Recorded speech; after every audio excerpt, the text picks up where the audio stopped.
today we are back in the Eastern Cape, and after our visit 2 weeks ago at the majestic Wild Coast, now some 700 kilometers south, we find ourselves in the Addo Elephant National Park. And this, of course, on the outskirts of the Nelson Mandela Bay Metro. The park is a globally renowned sanctuary for the African elephant, but it's also home to the Big Seven, that's the Big Five, including the white shark and the southern right whale. Lwando Nomoyi is our reporter. He's there taking it all in for us as we continue to follow the sun. So Pamela's hiking here in Muldersdrift, and you get the Addo Elephant Park. So you hit the jackpot this morning, Lwando. Good morning. So tell us what you've been up to. Well, a very good morning in studio to you, Sakina. I mean, we are still following the sun, and we are at Addo Elephant National Park. The park is breathtakingly beautiful, and I can tell you now that you would never see so many elephants besides this park anywhere in the world, because we've had that experience being here and seeing all these elephants. You do know that this particular national park is home to over 700 elephants, and they only started in 1931 with only 11. But in discussion with me, I do have the park manager, Nick de Goede. Nick, a very good morning to you.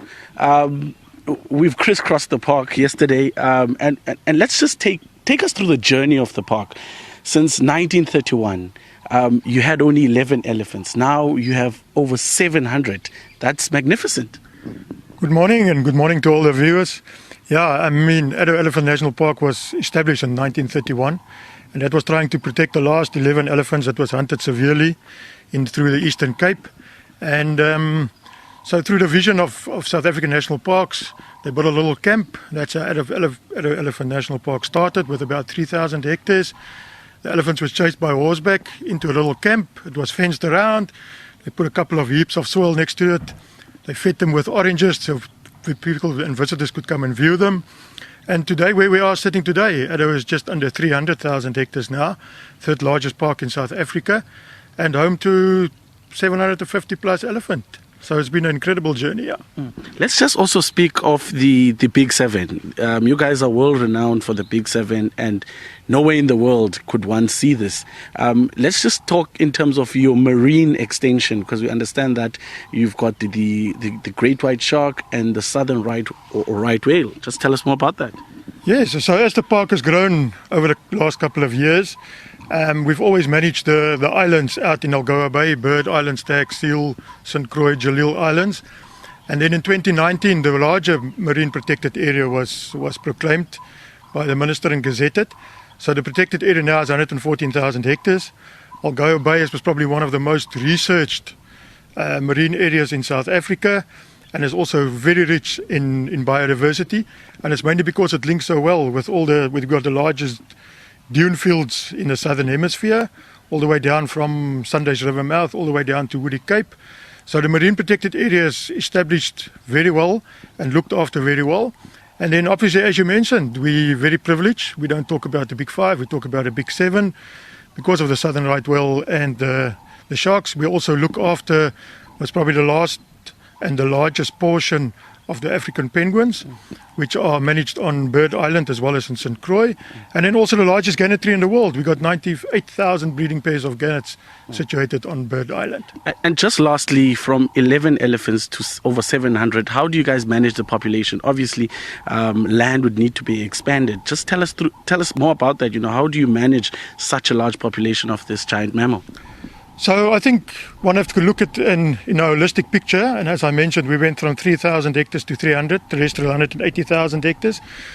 In the last couple of years, we bought 5 farms. We're currently busy buying another 2 now. So the first priority obviously was to expand the land so we can house more and more of these elephants. But obviously we also got to look at having 700 elephants. They can produce a calf every 2 years. So we look at contracepting some of the females. So the elephants are spread out over 3 sections: Darlington section, Kabuga, and in the main camp. And we recently fenced Kabuga section. So we will be translocating some elephant to Kabuga next year. And then obviously to try and manage it in this area, especially with the elephant and looking after other species. And the whole main camp Colchester section, there's no natural water. Everything gets pumped through boreholes or from municipal dams. So we also looked at keeping the elephants in a water gradient. So they are only have access to certain water holes. So if people and visitors drive around in the park, they'll see some of the water holes has got a fence around it, and it will only keep elephant out. All the other animals will be able to go in. Obviously, the small elephant will also be able to go in. And that's just to try and put a bit of pressure on the population, is to try and keep the growth rate down. All right. Thank you very much for your time, Nick. That was Nick de Goede, the park manager of Addo Elephant National Park, just briefly taking us through the journey of this park and also just giving us some information about the African bush elephant that they have here. As you can also see behind me, that although we come from an 8-year long drought, the thicket is green again. You know, the park is beautiful.